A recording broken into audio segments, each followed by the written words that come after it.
предаването ще започна да ви разказвам по-малко абсурдни случаи, които обаче пак става въпрос за съд, пак става въпрос за измислени закони, пак става въпрос за това как уж спасяваме нещо или някой, а май всъщност за това се крият нечии интереси. В случая не става въпрос по никакъв начин обаче за интересите на децата.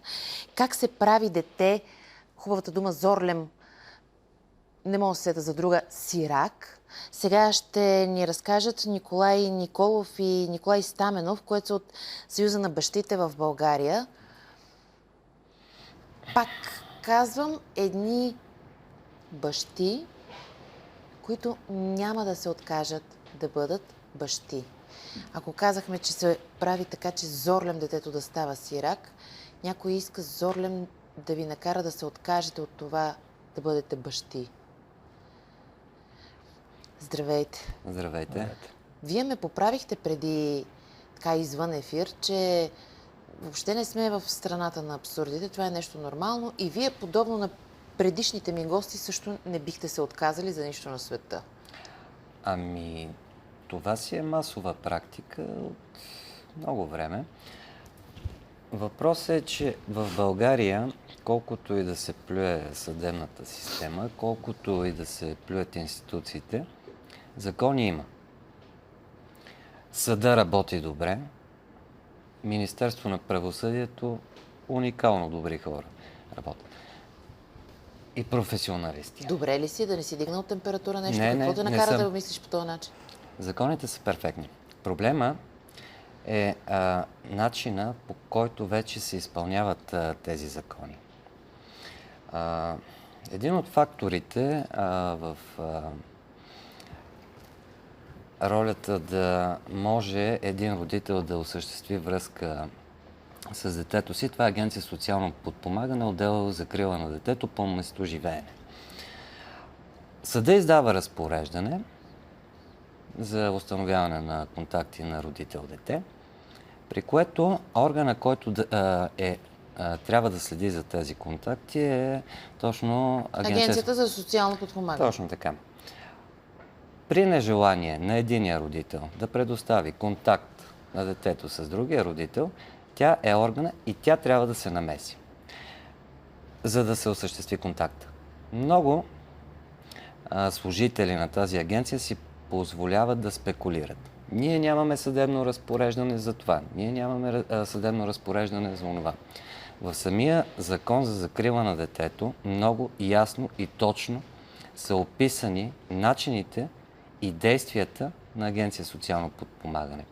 Проблемът е, че много служители не искат да изпълняват закона. И то не говориме за ръководството нито на ДАСТ, нито на Министерство на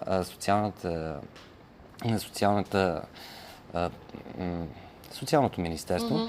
Не говориме за тях. Говориме единствено за възможно служителите, които са на възможно най-ниско ниво. Това е големия проблем. Добре. Агенцията за социално подпомагане, към която е отдела закрила на детето, нали? Те трябва да закриля детето. Какво е най-добро за едно дете? Да има мама и татко. Дори те да не живеят заедно, това дете да има равен достъп и до мама, и до татко, за да не чувства липсата в израстването си на един от двамата родители. Защото представете си, това по някакъв начин, чисто психологически, това дете вече е различно от останалите, различно от сюжетите, разказани в приказките, в филмите. Това дете расте без родител. В много от случаите обаче се оказва, че тази агенция за социално подпомагане като че ли води именно до там. Детето, ако е възможно, да забрави как изглежда единия му родител. Разкажи ми, моля те, твоя случай. Моя случай, накратко... От колко време ти си така... 7 години, откакто... Разделен. 10 години вече. Детето ми е на 11 години.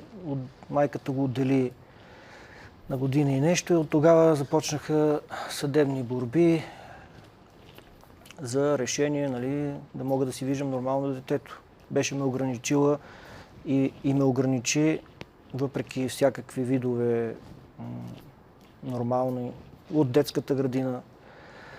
Първоначално ме пуснаха, казаха няма проблем, майката дигна скандал, забраниха в детската градина. Също се получи сай в училището. Майката през цялото време до ден днешен живее в София, работи в София, детето учи и през цялото време е тук. И единствено, когато срещите са нали, по закона да се виждам по решението на съда, тя ме принуждава да пътувам до град Сопот, за да мога да си видя детето. Чакай сега, тя живее в София, детето е в София целогодишно. Тук ходи на училище и така нататък. Но в дните, в които ти трябва да си вземеш детето, трябва да го ходиш до Сопот. Това е. Радвай се, можеше да каже и да, няма да го видиш изобщо. Да. Но защо в Сопот? Защото така е решила. По лична карта е в град Сопот и няма институция, която да нареди. Имаше едно решение на съда, последното, в което аз поисках едно от изричните ми условия беше да се констатира това, да се вижда детето в София, защото в Сопот няма тези условия за обгрижване. Аз не мога. Първото, което трябва задължително да пътувам с кола. Чакай, че ти ще пътуваш с кола. Там няма къде да го заведа нито на театър, нито на цирк, нито на... Там Ама тя ходи и води специално детето в Сопот, за да ти създаде проблем. Води го при баба си и дядо си, точно в дните, когато аз трябва да го виждам. В София не ми го дава по никакъв повод и никакъв случай, единствено по решението, когато е. И това е трика нейния, нали, че изпълнява решението, съдия изпълнител я губи върху това нещо и тя продължава да си върши това, което иска. А ти отиваш до Сопот и пак го връщате това детенце до София, защото тук можеш да го заведеш на цирк, на парк, на театър то няма как... и въртележки. В Сопот са по-малко, както знаем тия неща. Да, то няма изобщо там такива неща. И тази жена принуждава детето си да пътува София, Сопот, София, Сопот, защото ти го връщаш също в Сопот. Ти не го връщаш в София. Абсурда на новото решение, което също не пише, първоначално нали, беха записали, където преимуществено живее, което кореспондира вече с директно адреса в София. Повисшата инстанция в Пловдив го отмени и въз основа на тя сега в това нещо, тя 2 пъти ме кара да пътувам, един път да отида до Сопот да взема детето, значи тя го кара един път натам. Аз трябва да отида до там, да го взема до Сопот, да седи един ден и на следващия ден да го върна, което значи в Сопот и тя си го прибира пак, защото е в понеделник на училище. 6 пъти трябва детето да пътува в тази посока. Тя го тормози има ли по този институция в България, там дето закриляте детето, които да се замислите какво преживява... На колко години? 11. На 11 години в какъв куфър се превръща това дете, което пътува цялото това разстояние, само защото една жена иска да отмъсти на мъжа си за това, че вече са разведени. Да, ние нямаме брак, но това няма значение. Без значение. Абсолютно. Не сте заедно. Аз съм припознал детето, плащам си издръжка, абсолютно опитвам се да се грижа по всякакъв начин добър за детето. В обратно на това тя, следствие на последните така добри отношения на детето, успя да го настрои пак обратно. Исках да те попитам, трудно ми е да се обръщам към Николай, защото и двамата викате аз. Нали, вашата организация с кои институции контактува в такива случаи? Срещате ли диалог поне с една институция? И какво правите в такива моменти? Контактуваме с всички институции, които отговарят за децата. Агенция социално подпомагане, най-вече. Държавна агенция за закрила на детето. Проблема е хората, които са отгоре на тези институции, си вършат работата. Това не можем да го отречеме. Съдействат ни по всякакъв начин. По принцип, много се нахвърляме срещу тях, но те наистина съдействат. И правят всичко, което е по техните сили. В конкретния този случай, към кого трябва да се обърнеш? В конкретния неговия случай трябва да се обърне към агенция, т.е. агенция социално подпомагане, така? община, Оборище. Добре. Откъдето той се обръща какво ти отговарят от община многократно. Оборище? Ето това е лека преписка. Да, лека преписка в 100 страници. Над 100 страници са в продължение на 7 години. Тук съм белязал. Отговарят, че няма никакъв проблем. По линия на кое? По установяването на контактите. Тоест не могат нищо да направят, общо взето дигат рамене и казват няма закон, ние не може да принудиме майката. И това е. Тя каквото реши, това прави.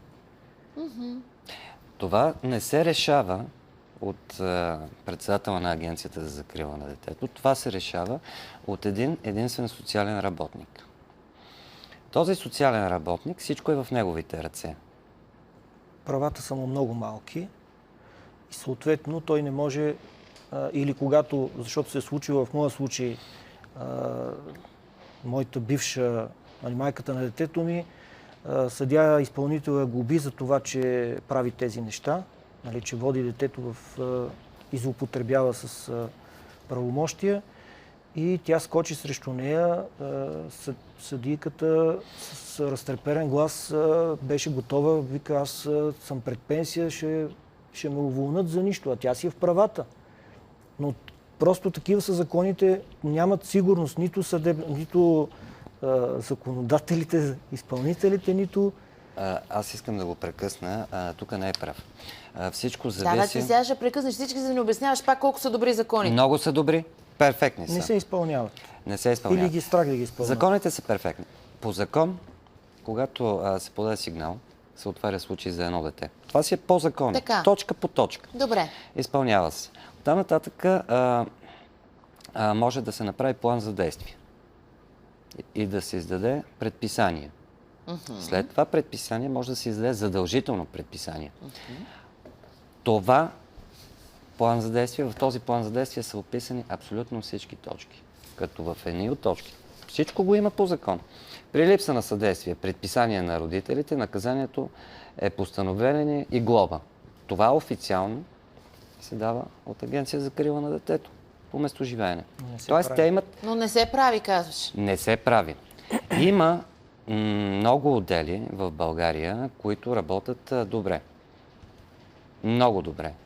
Това е предписание на отдел за закрила на детето в Люлин, в Търговище, в Карлово. Разкажи ни сега за някои случаи, които все пак да ни дадат надеждата или да подкрепят твоите думи, че някой работи добре. Случаи на хора от Съюза на бащите в България, които ето в резултат на това, че е даден сигнал, че някой си е свършил работата и мисли за детето, защото, извиняйте, много сте ми симпатични, ама не ме интересува в случая дали бащите ще пътуват, няма да пътуват. Тук някой тормози детето си, за да мъсти на бащата.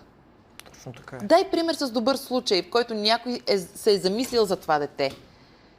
Че го превръща за орлем сирак, че го принуждава да расте без родител. Как сте победили системата? Системата още не е победена. Ние тепърва се опитваме да започнем да я бориме. Отделна закрила на детето към община Люлин. Там видях наистина хората, които работят изключително сериозно. В името на детето. В името на детето. Браво. С наша помощ едно дете установява контакт с майка си. Тоест, ние помагаме и на майките, които пък когато не си... случай е обратен, именно, да. Разбира се. Ние не може да вземем само страната на бащата. Ние вземаме страната и на майката. Една майка, която все пак трябва да си вижда детето, което е най-хубаво за детето, да не губи връзката. Изработен е план, постоянно се поддържа връзка с отдела и това дете има двама родители. Браво. С които установява контакт. В другите райони на София, в Младост, например, нещата са кошмарни. Има социални работници, които просто вдигат ръце, казват, ние нищо не можем да направим. При положение, че могат абсолютно всичко да направят. Това, което е по закон. Мързи ли ги или не искат? Каква е причината, след като може да се направи и след като на 10 км в страни в Люлин това се прави, защо да не се направи, примерно в Младост или Оборище или която и да е община? Защо да не може да се направи? Едното е, защото нямат правомощия.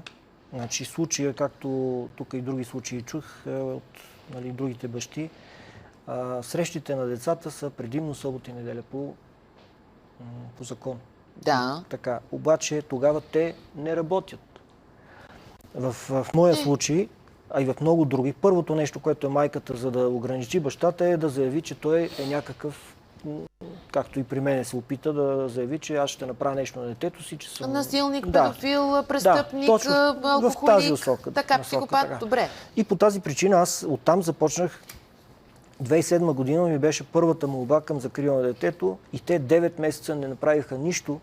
Моята единствена молба беше да в тяхно присъствие да провеждам срещи с детето си, за да все пак детето да може да ме познава, защото то тогава беше на 1-2 годинки. И до ден днешен детето нямаше да ме познава, аз ако не се борех до сега.